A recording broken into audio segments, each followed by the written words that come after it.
So, I see, Jimbo, you are appropriate. Tomorrow's opening day. Is that correct? Yes, Yeah. everybody's off today. So tomorrow is the official opening. Well, I guess official opening day was in Tokyo. That nobody watched the goddamn game, so who cares? But yeah, so tomorrow's opening day for baseball. You got your Orioles shirt on. I did have a Yankee shirt on earlier today, and I do have a Yankees hat. I just don't care because hey, guess what? We got stuff to talk about the New York Football Giants, baby. Let's go. I'm excited. Well, as excited as a Giants fan can be, considering the situation that we're in, and hey, listen, the prospect of 6 wins really gets the balls tingling right now, Jimbo. So, strap in, everybody. It's going to be a fun one today.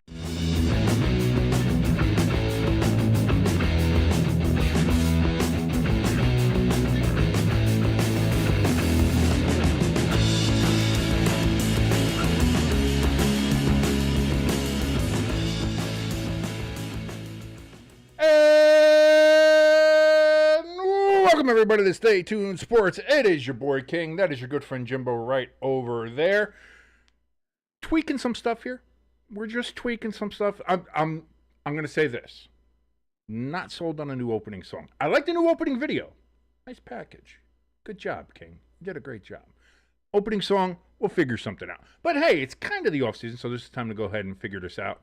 By the way, also, you want to help us out? If you're watching along with us, thank you so much. Go ahead, hit that like button. Helps us out tremendously. Hit that share button. Get more people sharing us around to go ahead and take a gander at the good old boys here on Stay Tuned Sports. And also, if you're watching us and are not subscribed, please go ahead and hit that subscribe button. If you want to help us out a little bit more, we have links for our donation station in the chat, which is open, by the way. Come on into the chat. Say hi. Say hello. Say how are you doing? Also, we have those links in the description below here. Also, in the chat and in the description, we have a link to our merch store where you can go ahead and buy this wonderful, beautiful, delicious coffee. Had it this Sunday. This was our Sunday coffee that we had here in the household. And I got to tell you, good coffee. Good coffee. I'm excited that it was good. Because, listen, I'll sell it to you if it wasn't good because, I have no scruples. But here's the good thing. It actually is delicious. So go ahead and pick yourself up some of this wonderful Danny Dimes, a medium roast. This is wonderful. More flavors will be on the way. Go ahead and pick that up. Along with anything else. We got shirts. We got hoodies. We got hats. We got, I think we got mugs for the coffee if you want to go ahead and do that. More mugs on the way. We're going to have glassware, barware, things like that. We got banners in there. Going to have more banners coming on the way. Lots of stuff coming the way. New website design coming as well. All that stuff's going. We have, again, like I said, the link is in the chat. And it is in the description below this video right now. So you go ahead and click on those. It is bit.ly/stay tuned merch. I remembered it this time. I didn't fuck it up this time. So that's pretty good. Jimbo, how are we doing today? Not bad. I'm just listening to you talk about, the merch store and the off season, this and that. This is where us as Stay Tuned Sports podcast, franchise. This thing that we do, yes. This thing, La Costa Nostra, this thing of ours. This is where we should have had Stay Tuned Sports off season video and have, the wife come in and say, if this coffee comes in and just sucks, I'm not gonna be able to sleep at night. Kind of like John Mara to Joe Shane with Saquon Barkley. See, because you still have to try. You still have to try to. By the way, isn't it nice to know that the Eagles needed the Giants' help still to win? Look at that. That's a very good point that my sister-in-law Robin made in the group chat. By the way, when you kept on trying to needle us, in the group chat. I didn't see that. Yeah, no, she was like, "Hey, listen, you look at the Eagles, still needing the Giants' help in order to go ahead and succeed. So you're welcome. Congratulations. We felt, we've watched the Giants in 5 Super Bowls, winning 4 of them. We've seen that. We've experienced the greatness of New York Giants football. So we felt like we share a little bit. Sharing is caring. as we feel like. But still, screw the Eagles. But I guess we'll just kick right off. The biggest news, the big thing, obviously, New York Giants. Now, again, these two things happened since the last time we were on the air. These two things happened. Jameis Winston was signed by the Giants, which I got to tell you, when that happened, I was legitimately excited. And people can say, like, we know who Jameis Winston is. Everybody knows who Jameis Winston is. I know who Jameis Winston is. But the prospect of having Jameis Winston be your quarterback, knowing everything that comes along with it, still 100% worth it. I was on board. I would make Jameis the starter. Let's go.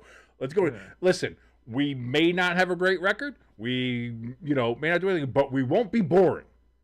And I said, that's at least at the end of the day, we won't be boring. So I was very excited about Jameis Winston. And then just yesterday came the news that the New York Giants went ahead and signed Russell Wilson to I believe it was a 1-year, $10 million deal, or something like that. Was it a 1-year 10? I thought it was more towards 20. Let me go see real quickly. I thought I had that here, but we're gonna check with our boys. We're gonna check with our boys here.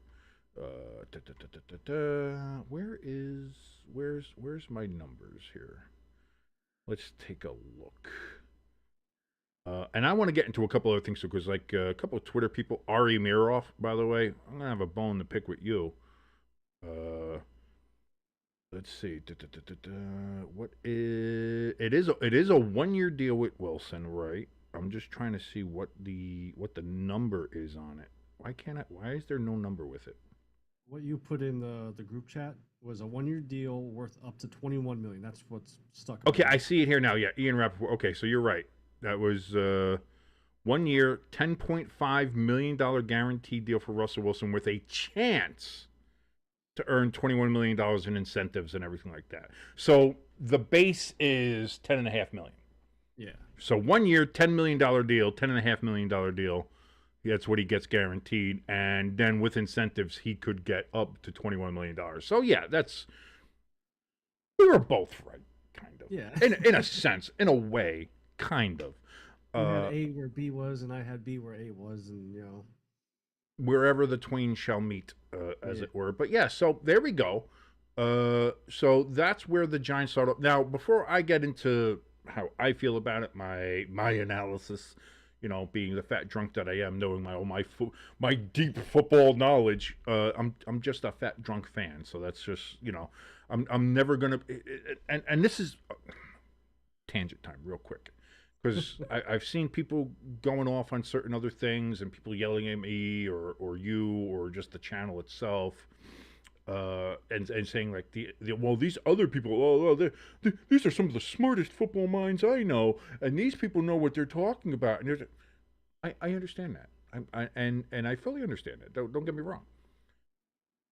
When me and Jimbo came up with this idea all the way back in 2016, our concept for what this was supposed to be was two drunk idiots in a bar talking about sports. That's what it was. So, looking for that deep, statistical, in-depth. I'll tell you what. This was, his completion rating on third downs from the 26-yard line. I could tell you that, and bang, bang, bang. We're never going to be able to tell you that. We're going to tell you how things look from just a straight eyeball perspective, as they say, the visual test, the eyeball test. What does something look like? You can go ahead and go to all those other channels and get the deep dive on the stats. That is their niche. That is what they do, and they are very good at it. Like I said, I love Tom Grossi for what he does and his fun skits and everything that he does. I like Brandon Perna for he does a lot of in-depth storytelling and research on his videos, and is also very humorous with it as well. So I love all the stuff he does. Urinating Tree, he still bothered me a little bit with some of his Danny Dimes takes, but again, he's another one that ton of research and stats, and he's got all that stuff there. Great stuff. all those kind of guys, all the people who do that stuff, love everything about them. Watch them, please. Go Reddit. I mean, you don't need me to tell you to watch them. We have 200 fucking subscribers. They have hundreds of thousands. So you don't need me to tell you that. But all I'm saying is that's not our niche. All right. So what I'm going to tell you from my deep analytical point is just how I feel about it, what it looks like to me as a Giants fan. That's what I'm going to do. But before we do that, I want to go to Jimbo from the Eagles perspective, the Eagles fans' perspective, looking at what has essentially been for the last 15 years a fucking dumpster fire in the New York Football Giants. And with these latest moves, what is your perspective on the Giants picking up Winston and then obviously Wilson, and that being our 1-2 quarterback combination? Yeah. When Winston came in, and I saw he signed, I figure worst case, he's a bridge quarterback for Sanders. Shador, yes. And God help us if we ever drafted him. I was not going to be happy. Because, it sounds like Cam Ward's going to Tennessee. It sounds, the way he's sounding and the way now, again, Tennessee is saying that they're still open to trading the number 1 pick. Yeah. But from what everybody's saying around, the deal to get that now is going to be up and going to be a lot higher because they seem to be fairly high on Cam Ward, who, again, I'm not 1,000% on either. I think does he have raw skills? Does he have some of that? Yeah, but as we saw with some of the stuff with Miami, he's still a little iffy. And I'm gonna get into that in a moment when we talk about Ari Miroff and his fucking terrible takes. But go ahead. So that's what I thought there. And then like you said, worst case, if they don't draft a quarterback, at least you have a fun season to watch. Pre-games and even post-games. Press conferences, and then when I saw Russell Wilson come in for a visit, and how he wanted to sign with the Giants, and you guys didn't sign him, I'm like, they may fumble this one again too. But I really think, okay, here's a hot take. I think Russell Wilson is a better fit for the Giants than Aaron Rodgers.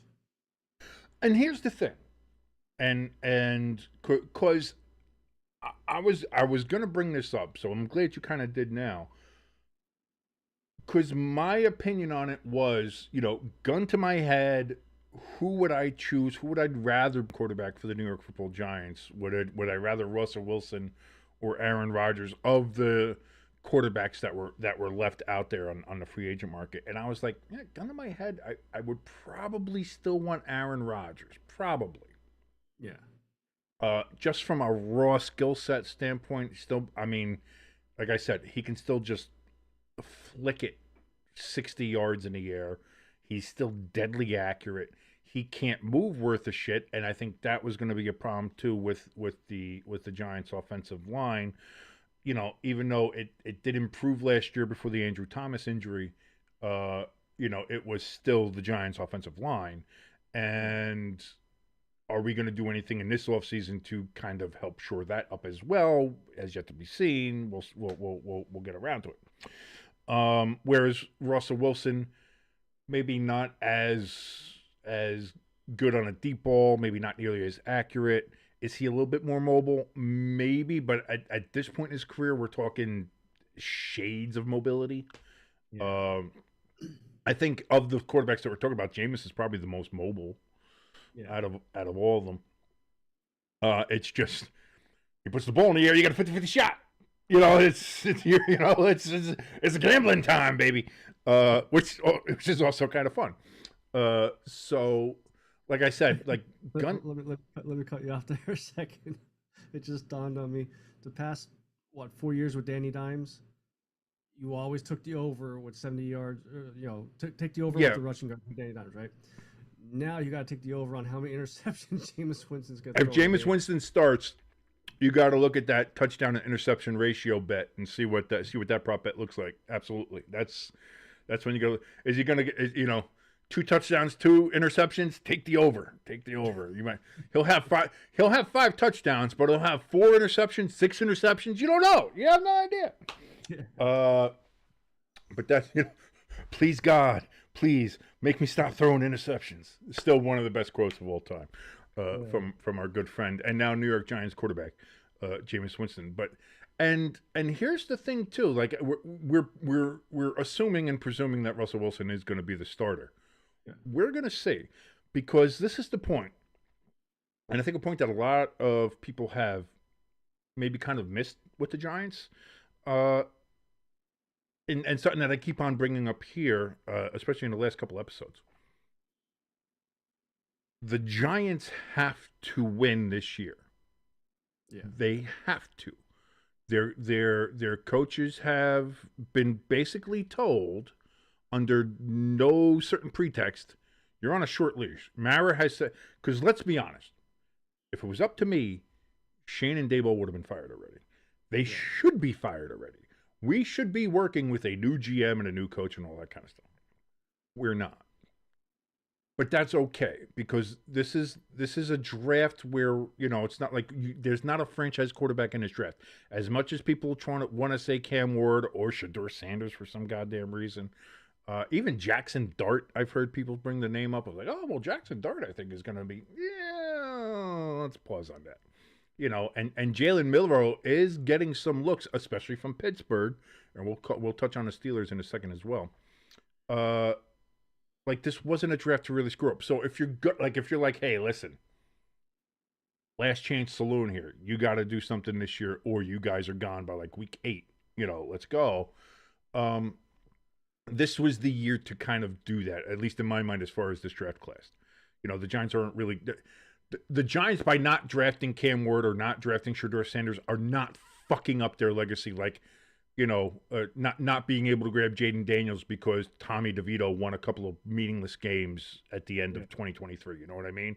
Like, that fucked us up as far as that goes. If that's the way you wanted to look at it, like, we had a chance to maybe get Jaden Daniels. We maybe had a chance to get some of these other guys and missed out on it.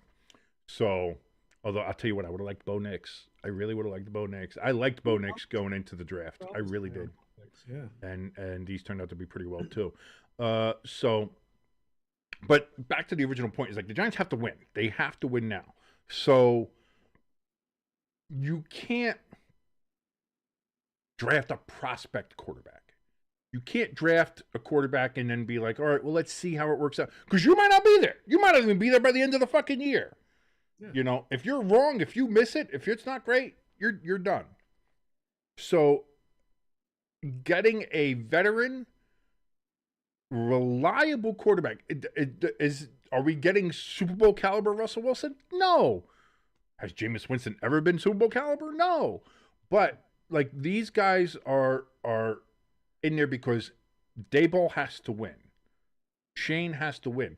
So this goes to my point where people are assuming that Russell Wilson's going to be the starter, and I think it's a pretty safe assumption to make. But like, if they're in camp and it doesn't look like Russell Wilson's doing it, if he's not performing to what he should be, and Jameis is, or Daboll I don't think there's a question at all that Brian Daboll is going to be like, fuck it, we're going with Jameis. I don't think there's a question of that at all, because it's, like I said, it's last chance saloon. It's this or nothing. Well, so not even just that. You're only paying. Let's say he doesn't hit any incentives. You're only paying him $10 million, so that's not a bad price to have a backup. No, not at all. Russell Wilson. You're paying him 10. I think you're paying Jameis 8. Yeah. That's $18 million in your quarterback room right now. Plus I think Tommy DeVito's got what, $2 million or something. Yeah. 1 or 2. Like, so like you're talking at most $19 million, $20 million for your quarterback room without the incentives. If Russell was, that's not a bad price. Hamster in the chat, great to see you, Hamster. Thank you for joining us here. And we're talking about old Jameis Winston, the Mr. Crab Legs himself. Which, by the way, I'm poor. I would absolutely shoplift some crab legs if I could. 1,000%. Don't think I wouldn't. Don't think I would. So I don't blame Jameis. I won't blame Jameis. I get it. But you know he was getting paid back then. He could afford them. Maybe it was just the thrill of walking out with crab legs between your legs. I don't know. Which with Jameis could be the reason. I don't know. You never, he's just that kind of guy. But like that's what I'm saying. So this is the Giants. Like they have to win now. So I think everything's on the table as far as who starts. If somebody has a slow game, I think there's a quick hook on any quarterback. I don't think this is not going to be a patient team. As even Mara said when he said Shane and Dable were coming back, which I don't know. If you noticed, I did a video on that because I lost my fucking mind. But he said even then, he's like, patience is running out. Yeah. And I think that goes for him. I think that's going to go for Dayball, for Shane, for everybody associated with the Giants. There is going to be little to no patience on this team. It's perform or hit the bench because we're fighting for jobs. We are fighting for our lives right now. So here we go. And that brings me to, people like Ari Miroff, which is at My Sports Update there on the twits. On the X, on the old Dodgeogram, is he doesn't seem to get that. He doesn't seem to grasp that. He seems to be he keeps on calling the Giants a mess. Where's the one tweet here from him? I mean, you can't say they're not a mess.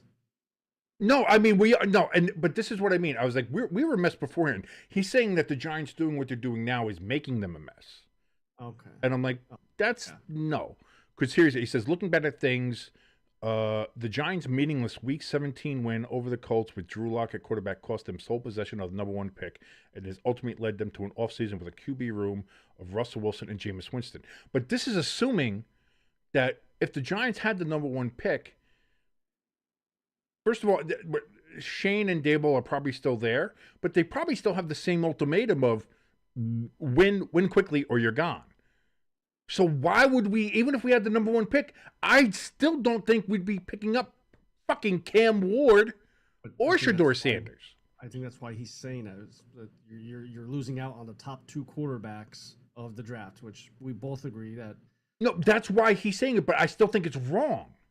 Yeah. I think because of the situation that the Giants are in, even if we had the number one pick, I still don't think we'd be picking Cam Ward or Shedeur Sanders because we need to win now. We can't make picks for the future, and especially if you're Shane or Dable, if you don't think you're going to be there for the future. Why am I going to pick somebody that we're going to try to develop for 2 or 3 years down the road if I'm going to be gone by week 8? Yeah. And not only that, like I said, I don't think Cam Ward is start NFL ready, and I sure as fuck don't think Shedeur Sanders is close to that. Yeah. Like so this idea that he has here of like, oh well, the Giants could have had a franchise. And I've been saying this from the jump since basically halfway through the college football season. There is no franchise quarterback in this draft. You might find does a Jackson Dart emerge? Does Jalen Milroe somehow translate into a better NFL quarterback? Sure, it could happen. Listen, we got fucking Brock Purdy turned out to be a great fucking NFL quarterback. So anything can happen. But looking at, again, we're the podcast of the eyeball test. That's who we are. You can keep your stats and shove them up your ass. It's how does it look to us? And to me, it doesn't look like there's a franchise quarterback in this draft. That's just how it feels. ELS in the chat. Great to see ELS. You missed last week's episode all about your Packers being a bunch of pansies about the tush push, and we'll get into the rule changes again as well. Those more stuff coming up here. But one thing I'll say about the Giants with the draft is, me personally, even as an Eagles fan, you guys have one player, or you trade that pick away. We have 2 players. There are 2 players that we can pick. And I am 1,000% on either one of them. And so, I mean, with the way the Giants have this set up, I don't think we can lose. Who's your 2? Travis Hunter and who? Travis Hunter, Abdul Carter. Either one of them. You're gonna off me on Abdul Carter? You could get a boatload drop back a couple picks, and still get good defensive players. We need offensive players. That defense. Listen. Okay, joking. Listen to me. You don't know what you're talking about. Love you, Donnie. Miss you. The way, I mean, listen, people are Giants fans in the New York area are kind of upset as it is anyway with this team for every reason you could imagine. Yeah. Let's be honest. They need to, I think, pull a great pick at 3. I don't think trading back maybe makes sense from that standpoint, maybe. But you got to remember who our GM is, Joe Shane, who is fucking stupid. So, even with all those extra picks, would I trust him into picking out the diamonds in the rough that could really help us out? Fuck no. I have no faith in Joe Shane to do anything. His drafts are shit. Every one of them. Every fucking pick he's made. Outside of Malik Neighbors, which was literally a can't miss, full on your lap because everybody else picked all the fucking quarterbacks ahead of you.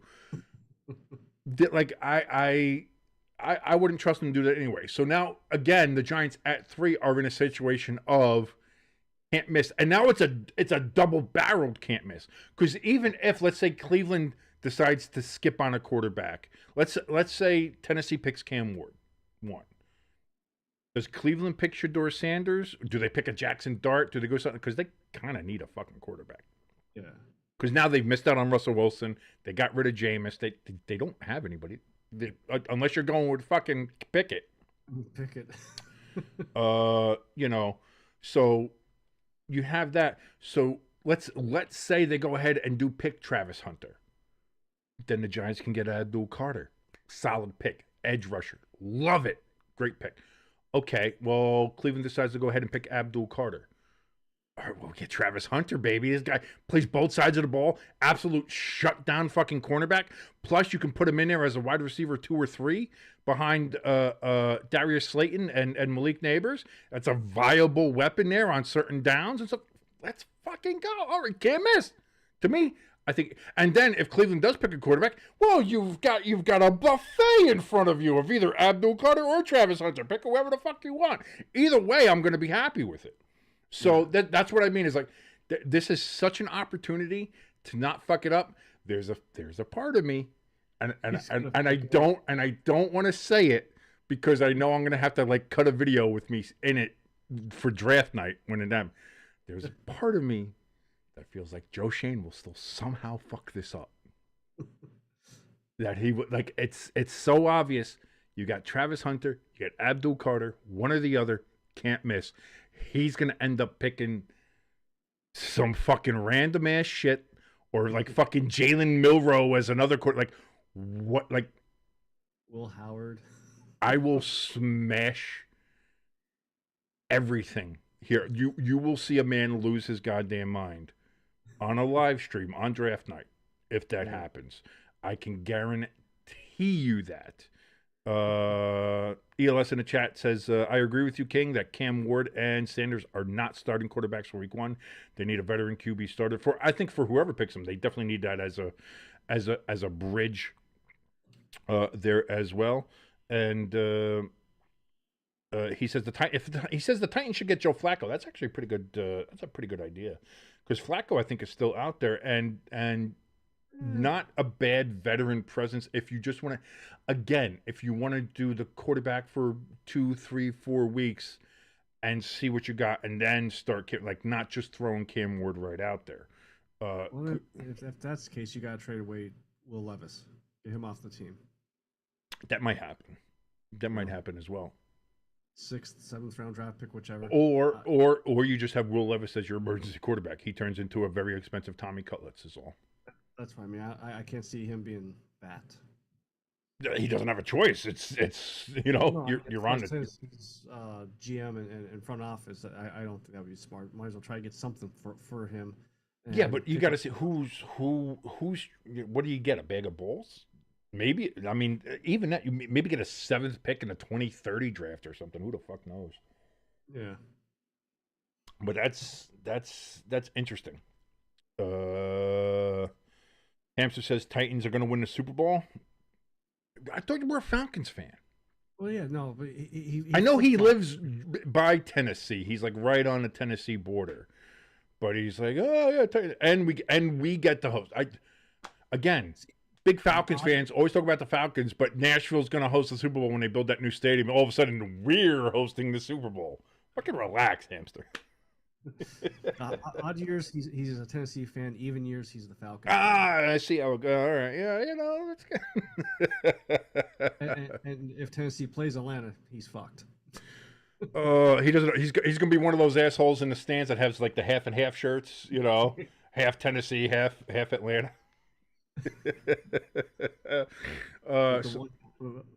I'm going here. I don't care. The one half for Atlanta is going to have the PE for Penix, and then the Tennessee side is going to have Levis's last name, but the IS.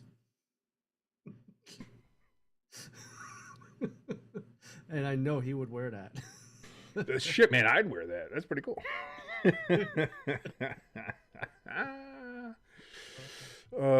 He says, nope, I pull for the Falcons then. Oh, I'm sure. Until halftime and the Falcons are down 20 fucking points, and then you're like, hey, tighten up, baby. Yeah, Titans. Woo! Your Penix out, you should have never been there. So that's kind of my thought. I think this is with the Giants. I think these moves are great, and also, I think it was kind of a shit or get off the pot move because we were saying this for a while, just like fucking tired of waiting for fucking Aaron Rodgers to make a goddamn decision, and I think that's also part of it with the Giants was fuck it, we're like. It was looking like he's going to go to Pittsburgh anyway. So why are we going to sit here and wait around? Maybe let Russell Wilson go to Cleveland. Maybe let him go somewhere else. Try to work something else. Let's just fucking get it. Now we have Russell Wilson and Jameis Winston, who in my mind, again, I think they are two quality quarterbacks. I mean, again, when it comes to Jameis, we know about Jameis. We know who Jameis is. Entertaining, but playing with fire. It is what it is. Russell Wilson, maybe not nearly as exciting, maybe doesn't have the downfield throwing capabilities and abilities, but still, apparently, according to Pro Football Focus, he was the top-rated passer for balls thrown over 20 yards last season. Again, I know that's cherry-picking stats, and we're not a stat show, as I just went on a whole diatribe about, but it's something to kind of hold your hat on. We have Malik Neighbors. We got Darius Slayton back. If we do get Travis Hunter, I think that adds a nice wrinkle in for wide receiver 3 on certain things. And we talked about that, I think, with the Giants draft. What this does for the Giants draft position is now that we don't have to worry about picking up a fucking quarterback, because that's not what we're working for. I honestly feel like we're waiting for Arch to come out, and then we're going to trade the franchise to get him, which I'm fine with. So this is kind of a bridge to that. And like I said, with the draft picks, I think we have 2 that we can't miss on with either Travis Hunter or Abdul Carter. Can't miss on either one of those. I feel not great. I don't feel like confident. I'm not like, hey, yeah. But compared to how I was at the end of the season, which you saw me, I was in a pure nihilistic rage. I'm not watching football again. I'm done with this franchise. Fuck it, everything like that. I'm at a point where it's like, you know what? I'll watch. Because now I've gotten to the point where it's like, I'll watch. Especially if we either get Travis Hunter or Abdul Carter, I'm going to be like, all right, okay. Now I feel good. Now let's take a look at kind of the other edge of this, if you will. I think it's obvious now that Aaron Rodgers is either going to Pittsburgh or he's retiring. Yeah. Whatever the fuck it is. Whenever he decides to fucking come down from his fucking bad trip or whatever the fuck he's doing, and make his decision about where he's going to fucking play. Again, it's either Pittsburgh or what? Cleveland? Like I don't know where he's going to fucking go. I don't know where else he's going to go. But it's pretty obvious it's Pittsburgh. Where do you see that? First of all, do you see that fitting? Do you see that working? Does Pittsburgh do anything other than 10-7 in the first round exit in the playoffs with Aaron Rodgers there? Do they do worse? Do they do better? Again, they do have DK Metcalf now there. They don't have Najee Harris, but granted, Najee Harris didn't do a lot. Especially last season when he was there. Gainwell wasn't a bad pickup for Pittsburgh, though. What's that? Gainwell wasn't a bad pick. No, not at all. Well, he was with Philly last year, right? Yeah. So of course you're going to be like, oh, Gainwell is pretty good. No, I've always liked him, and I was hoping in a way we could re-sign him, but I liked our in a running back room where you have Saquon Barkley, you're going to be very expendable. So I get it. As always, I'll jump to you on this one. Pittsburgh, with Aaron Rodgers at the helm, as we'll presume that's the way it's going to happen now that Russell Wilson is with the Giants, and there's musical chairs are just about done here. So what are your feelings? What are your thoughts on the Steelers? Again, your sister, huge Steelers fan, she seems to be a little apprehensive about it. There's no apprehensive. She's a no-go. I noticed when we had Russell Wilson, and I did post on her timeline, I was like, well, congratulations on getting Aaron Rodgers. She's like, is it congratulations though? So we'll see. But what are your thoughts? And like I said, where does this put Pittsburgh in the grand scheme of things? So I always felt like if Rodgers went to the Giants, him and Neighbors would have a little bit of a tiff once Neighbors wasn't getting his targets or whatnot.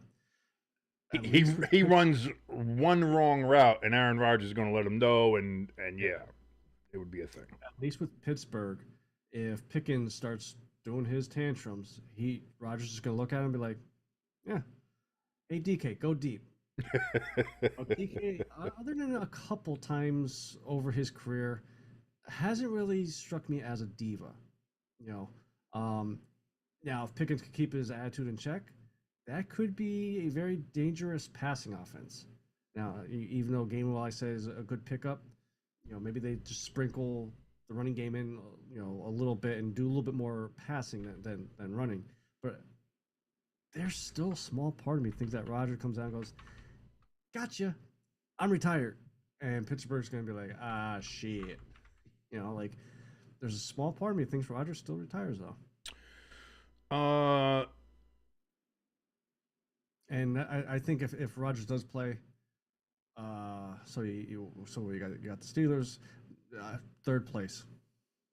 They're not beating the Ravens. They're not beating the Bengals. Really? I mean, because the Bengals don't have a defense, and they still don't have a defense, and now they don't have any money to buy a defense. Yeah. So they have an offense that's going to put up 55 points a game. Yeah, but they have a defense that's going to give up 58. And that was their problem this year. Yeah. Joe Burrow had an MVP year. Joe Burrow, in my mind, I thought was definitely the MVP. If the Bengals had somehow made the playoffs, it wouldn't have been Josh Allen with the MVP. It would have been Joe Burrow. Yeah. And I think that was the only thing. And the fact that they just missed out was that fact. But Joe Burrow single-handedly willed that team to him, Jamar Chase, and T. Higgins were willing that team to victory,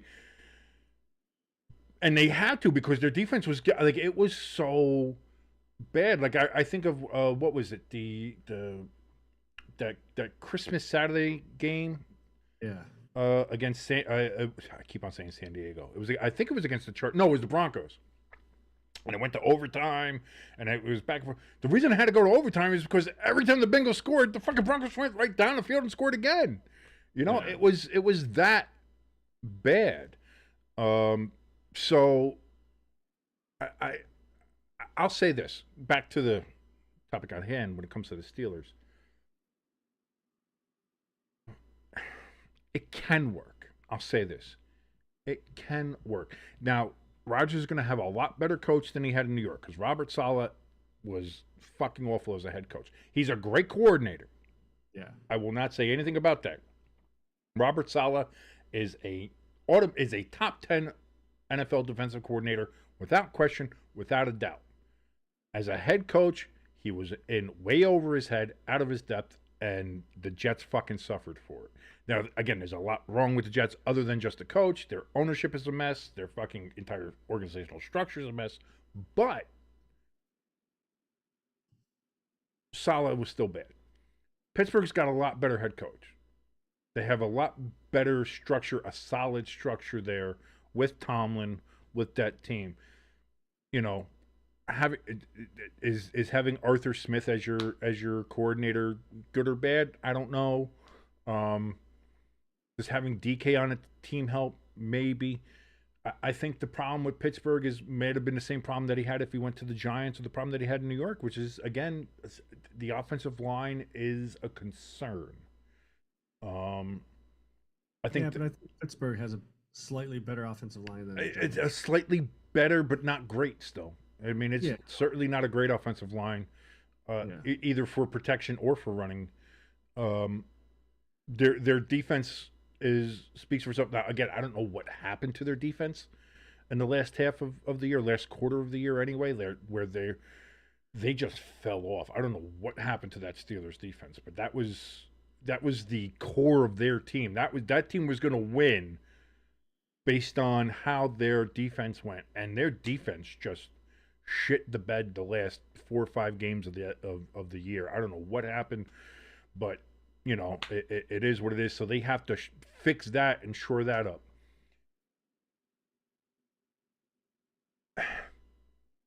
Because here's the thing, Pittsburgh is kind of almost in the same situation that the Giants are in.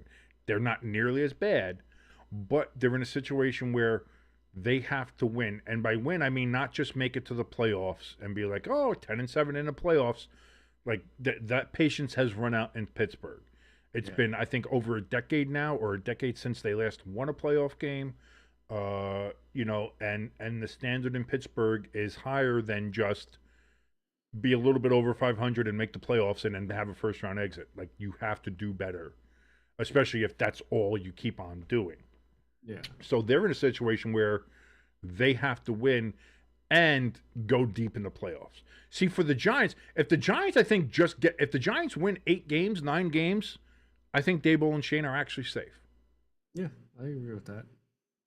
Pittsburgh, I think you have to win more than 10 games, and you have to at least get to the divisional round, and I'm not even sure if that's good enough. You might have to make it to the AFC Championship game for Tomlin to be, like, completely safe, and not have the Rooneys go, like, you know, we are going to move, after 20 years, we're going to fucking move on. And that's the thing. Pittsburgh is a very consistent, very solid organization, but it's been getting loud over the last 5 years with Tomlin to the point now where I don't think they can ignore it. So, but I got to tell you, just based on how that team is built, what it looks like they do, and what Rodgers has been, again, numbers-wise, Rodgers was good last year. Wins-wise, not so much.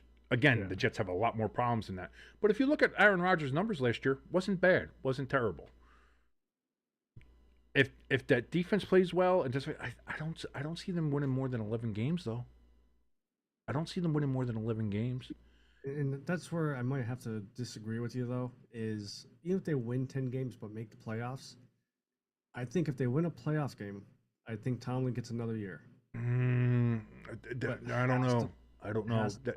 That fan base is ready to go. And this is the thing. Maybe if they had done so before and, like, had gotten, you know, a playoff win here and a playoff win there, maybe it's something different. But having all these years of either oh, well, no losing record. We didn't make the playoffs, but no losing record. Or, hey, we're above 500 and we did make the playoffs and, oh, we gave it a good shot, but we just I think a lot of that goodwill has gone to now where it's, listen, you got to go deep or we need a fundamental culture change. And maybe that'll be the best thing for everybody involved, for the Steelers, for Tomlin. Maybe just being in a place for that long maybe is just too much, So you have to, maybe just having the change itself is needed for everybody involved. But I think you have to make a deep run, and by deep I mean past the divisional round. You have to make a deep run, I think, for Tomlin and for him and that staff to stay there. I think that's what you're going to go ahead and need. But again, I don't know if they get more than 10 or 11 wins. And I don't, that's not gonna win you the division. Now again, can they? They had it in their hands until they shit the bed the last 5 weeks of the year. Like I said, their defense just disappeared. But they had the division in their hands, and then they let the Ravens come right back in and steal it. So can they win a division? Yes. Can they beat the Ravens? We saw it. They did it with Russell Wilson last year. You can certainly do it with Aaron Rodgers and DK Metcalf and George Pickens. You can certainly do all that. Yeah. And with that defense, that is certainly something possible that you can do. So I'm not going to count them out. I'm not going to say it's impossible for them to win a division. But the Ravens have also made moves. They've added more people. They've got I think they signed Hopkins, who said it was. Now again, I don't know how big that is. He's not the receiver he was clearly, but you have to. I'm not sure if that's gonna be enough with again. We'll see. Because you still have Arthur Smith as your offensive coordinator. You have a lot of stuff you could talk about, like can they? Is it there? Again, I think the thing too we have to kind of get out of our heads is the Steelers, as they were the last couple of years with Pickett, with Fields, with Russell Wilson there, and I know Russell Wilson's with the Giants now. So what makes me think I have great things? I don't. I think that can the Giants win 8 games? Sure, I think the Giants can win 8 games next year with Russell Wilson. Is that if Russell Wilson won 8 games in Pittsburgh, he'd have been ridden out on a rail while on fire. For the Giants, winning 8 games, they're gonna fucking throw a parade for your ass. I was gonna say you're gonna see like beer getting thrown up in the air. Right, you know what I mean? So it's the level of expectations is slightly different. But we'll see. And of course, another piece of free agent news: Stefon Diggs, who of course left Buffalo last year to sign with the Houston Texans before he suffered an ACL injury, ending his year. Has now went and signed with the New England Patriots back in the AFC East, signing a 1-year, $69 million deal. I thought it was 3 years. I thought it was only 1. Is it 3 years? 23 a year. Is that what it is? I mean, I'm having a hard time, obviously, comprehending stuff then. Because what am I not seeing here? Why is that? You're right. 3 year, $69 million deal. You're right. Sorry about that. I thought it was only 1 year. Can you say that one more time? You cut out for a second there. Oh, shut the fuck up. Now, talking about signings, I don't think moved the needle. Big name, things like that. Could it be, could there be something? Sure. I don't think this is good. Although, I like Drake May.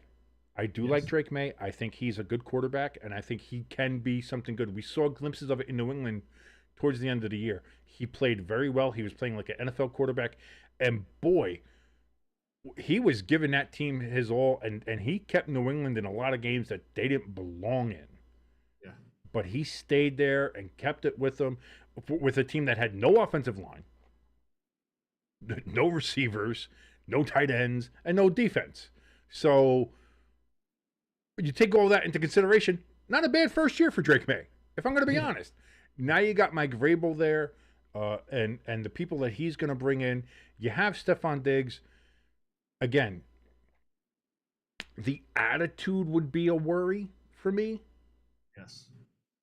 But if he can just be a reliable receiver, a reliable outlet that knows that he's dealing with a second-year quarterback, kind of like how he did last year with C.J. Stroud.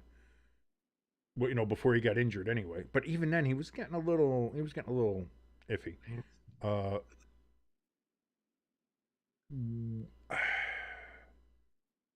like I don't think the Patriots are going to be division champions. I don't think they're making the playoffs. No. Will they? Here's the level I'll say, and I won't even say the Jets because it's easy to make the Jets the punching bag. It's like, oh, the Patriots are going to be better than the Jets. The Jets are probably finishing last. I like Justin Fields. God bless the Jets. I like Aaron Glenn. I loved watching him play when I was a teenager with the Jets. He was a great guy, but I think the Jets are finishing last. Do the Patriots finish higher than the Miami Dolphins? I think is the question I would have to ask. Having Stefon Diggs, stuff like that. Again, we don't know what the draft's going to look like. We don't know how it's all fleshed out, how it's going to look out. But way too early predictions. Do you think with this move and some of the other things they've been making, and with Vrabel now as the head coach, do the Patriots finish ahead of the Dolphins? And do you think that they could have a chance, outside chance, of maybe sneaking in there to a wild card spot? So, I mean, the first thing I'm going to say is I think even though the Patriots had buku dollars of salary cap space, I still think they way overpaid Stefon. Look at you using French on us over here. Buku dollars. Two buku. I still think they finished below the Dolphins, but they closed the gap a little bit. Maybe, instead of being 5-6 games behind, maybe they're only 3 games behind them. Now, I did see today or yesterday, one of the reporters was interviewing the Houston GM, and he had great praise for Diggs, saying that he was always no issues. He always stayed after practice with the young receivers, right, mentoring them. Well, he never got two, because it's usually the 2-year cycle with Diggs. He's somewhere. First year's good, second year's good, third year, get me the fuck out of here. Yeah. And so, like, again, he went from Minnesota to Buffalo. First year good, second year good, third year get me out of here. Goes to Houston. Never got the second year in Houston. Had the 1 year in Houston, got hurt. Now he's going to be in New England. Let's see how he does. So maybe it will be something. ELS does agree with you, by the way. In the chat, he says the Dolphins will finish ahead of the Patriots. I would tend to agree with it, but I got to say, I really do like Drake May, and I really do think the Patriots can be sneaky. Can they do so? And again, the Dolphins are in a position, too, where they have to win, or McDaniel's gone, Tua's probably gone. They're just gonna restart, tear it all down, rebuild down there in Miami. So there's a lot of teams that kind of have a bit of a ultimatum year, we'll say. I think Pittsburgh's one of them. Clearly, the Giants are one of them. Miami is one of them. When you look at that, ELS also brings up the fact that the Packers picked up McCole Hardman as a wide receiver for them. That's a game changer right there. That's a game changer. McCole Hardman for the Packers. Super Bowl. Woo! Packers! Super Bowl! Woo! Packers! Woo! Packers. Hopefully they put him in to stop the tush push. That's the key. I hope there's somebody out there that gets the Mystery Science Theater 3000 reference. I really do. And yeah, and again, ELS, man, you got to talk to your Packers, man. Listen, I'm a Giants fan. I hate the Eagles. I hate the Eagles. I hate the Eagles so fucking much. I hate the Eagles. But to sit there and try to ban the tush push, like, come on, you're better than that. ELS does think it'll be about 2 or 3 years before the Patriots are battling for the AFC East again. And, maybe. We know one thing. Probably won't be the Jets. It's the one thing. It's the one thing I can hold on to as a Giants fan is at least we're not the Jets. And I like the Jets. The Jets are my second team. I root for the Jets whenever they're not playing the Giants. But, man, it's It's got to be rough being a Jets fan. My brother's a Jets fan. Robin, sister-in-law, her husband's a Jets fan. And it's just bad. Well, like they said, the one Christmas gift I made for Robin's husband, the one Christmas, because I'm poor, so I have to make gifts. Nothing wrong with that. No, I think it comes from the heart. So I made him a gift. It was a beer glass, and on it I just had the Jets logo, and it said, "My team makes me drink." That's all.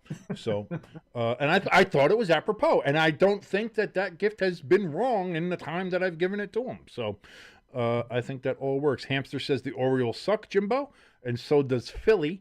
But again. See, this is the thing with Jimbo. Jimbo likes the Eagles, Philadelphia team. He likes the Flyers, a Philadelphia team. He likes the Orioles, a Baltimore team. And you don't like basketball, so.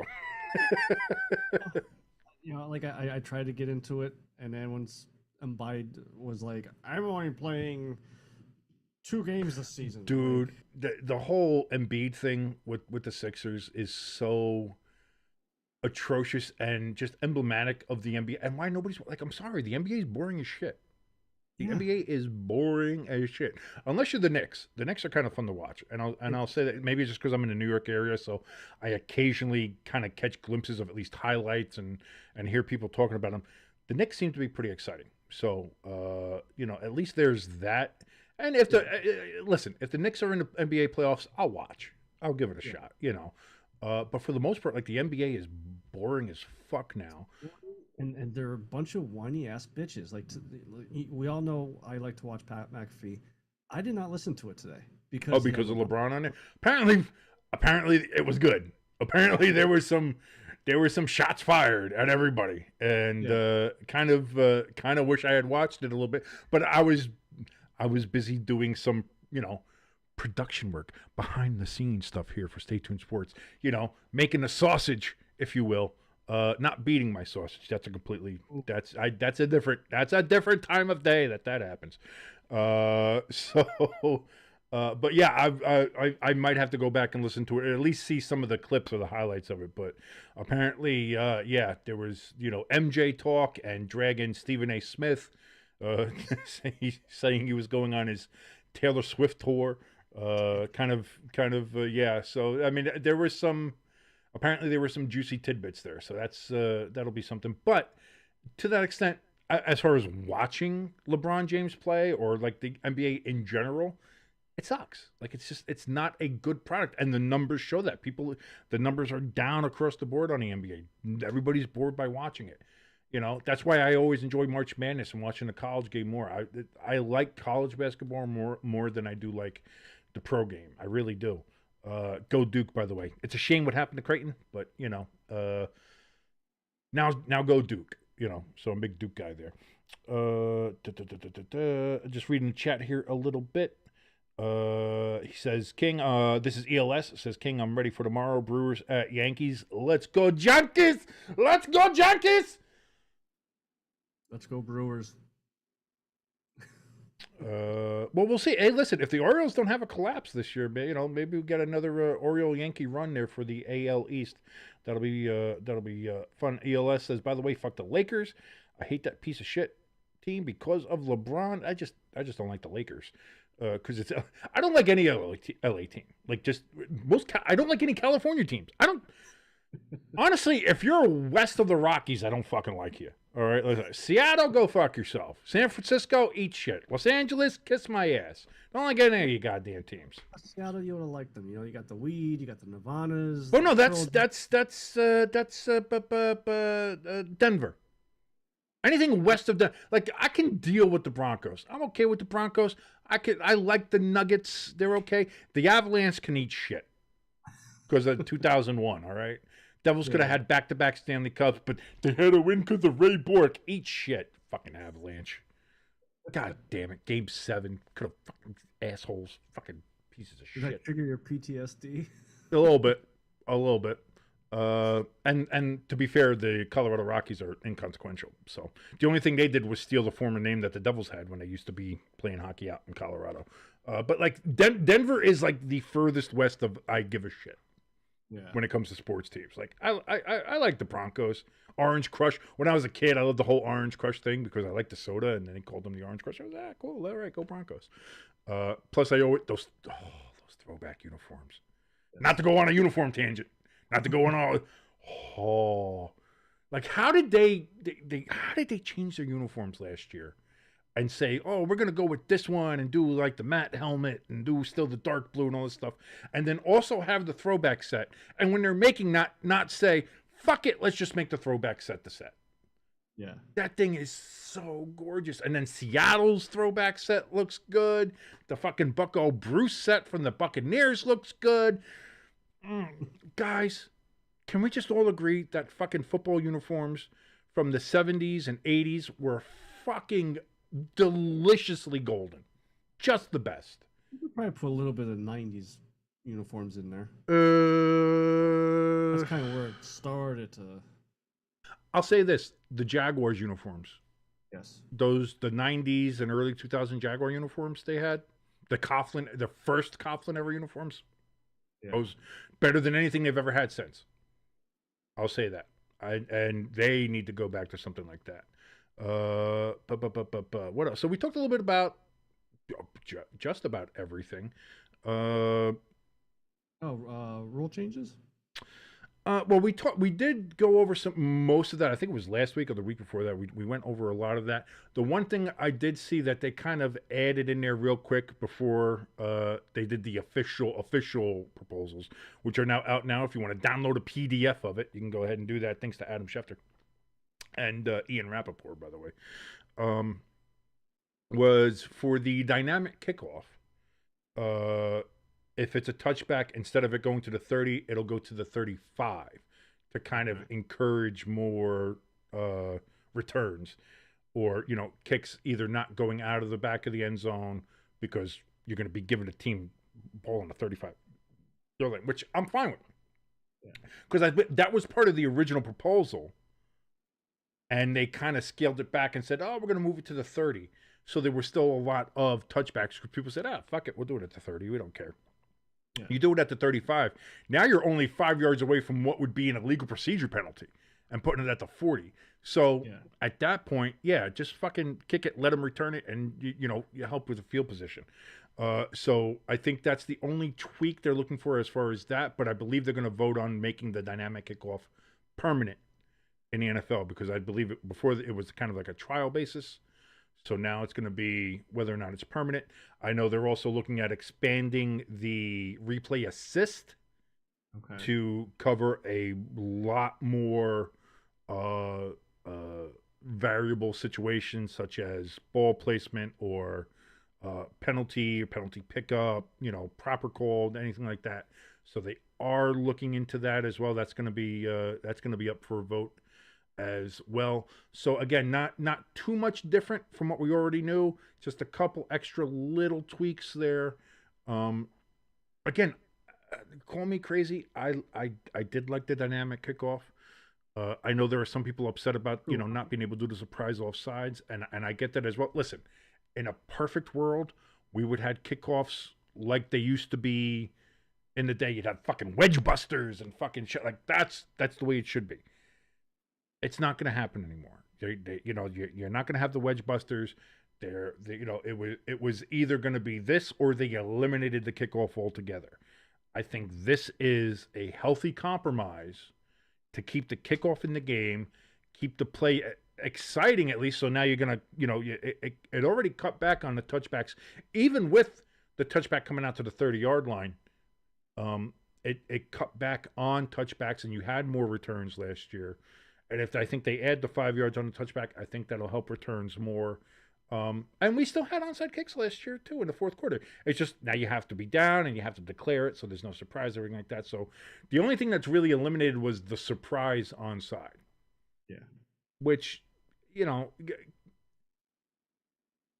I would rather that be sacrificed than to sacrifice the entire fucking kickoff. Yeah. Because at that point, what are you calling it football for? That's one of the only times where a foot touches a fucking ball in this game. And I disagree. That's the one I don't want to have. And we had this argument last week on here, ELS, which again, you can go and watch here if you want to go and do that. But we'll touch on it again here when it comes to the playoff seeding. I 100% am against that. If you win your division, you get a home game. Now, my proposal that I said last week, and I'll say it again here, if we want to try to make things fair, what my proposal would be is if you win your division, you get a home game. Bottom line, that's what it is. And that's how you set up. You still have your seeds, 1, 2, 3, 4. One gets a bye, 5, 6, 7, 8, yeah. So it's one gets a bye, and then you have 2, 3, 4. They get a home game. And if you win a division and let's say you have a lesser record or whatever, it doesn't matter. You're still there at 4, and then you have 5, 6, and 7. Fine. Then you have your games. You get at least one home game if you're a division winner. And if everything goes to chalk, then it goes to chalk, and it would be the same one way or the other. But if, let's say, there's an upset or another team wins or a team lower, does anything like that, what I would propose is then for the next round, divisional round, everything is reseeded based on record.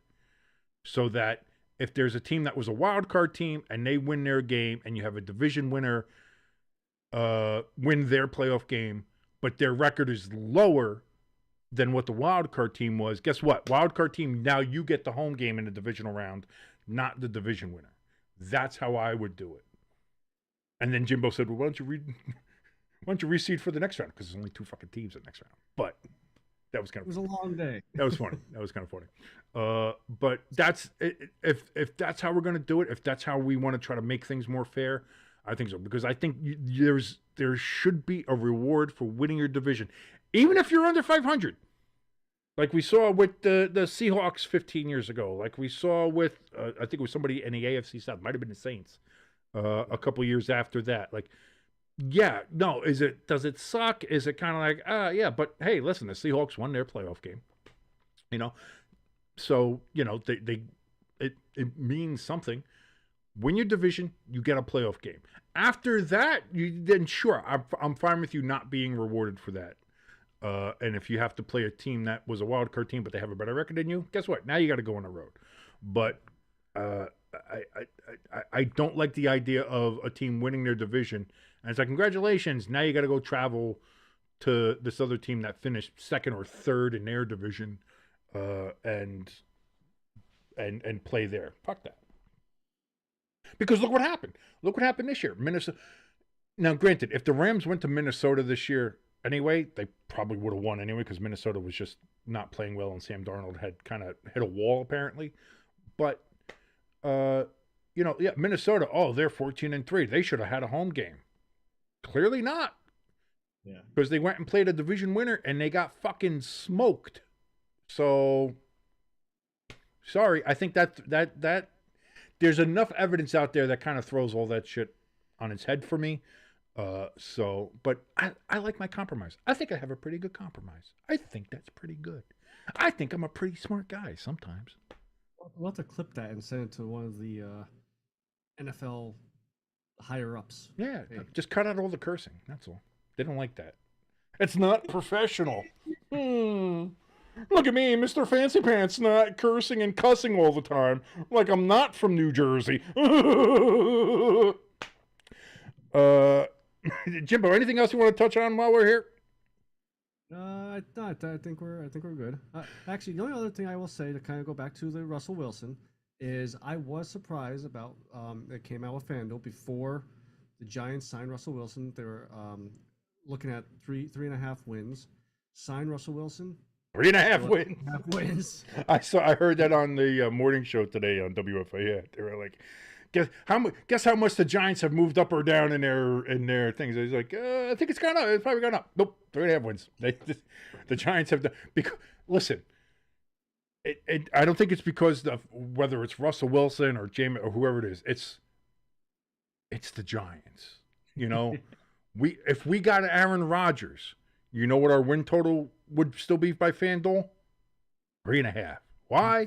Not because Aaron Rodgers, not because we're the Giants. It's just there's this cloud over us, and until we prove that we can do better than the cloud, the dark, ominous cloud that is just hung over this fucking franchise, known as a Shane cloud, if you will.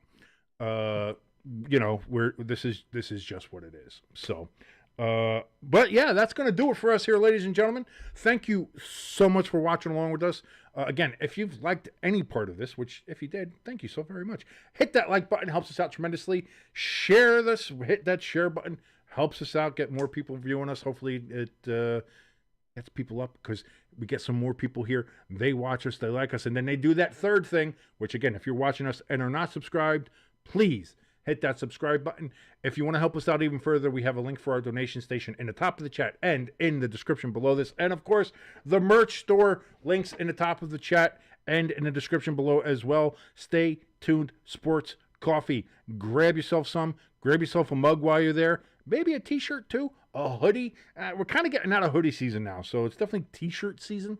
So maybe you want to go ahead and look at more of those t-shirts there. But in case you want to look ahead to the football season upcoming, you want to get yourself a hoodie, get ready for the fall when it is here, you can go ahead and pick yourself up some hoodies while you're there as well. More stuff being added all the time. Again, the link is in the chat and in the description below. It is bit.ly/stay tuned merch. Look at that. I'm learning it. All right. Well, until then I said, again, and I got to say, we've gotten some, I don't want to say vague threats from Hamster, but it seems like if we don't broadcast anything for one of these UFL games this weekend, he might come up here and murder us. So I have no idea, but maybe we'll see you either, I think Friday is the first game, or either Friday or Saturday. We might possibly pop up on here for something, because again, there's nothing else fucking going on. So maybe we'll do a little UFL game, just a little something, little extra spice there for you here in the springtime here at the end of March. So maybe that's something we'll do, maybe. Yeah. But until either then or next week, whenever the hell we see you next time, my name is King. That is your good friend Jimbo right over there. We are Stay Tuned Sports, and we will see you later.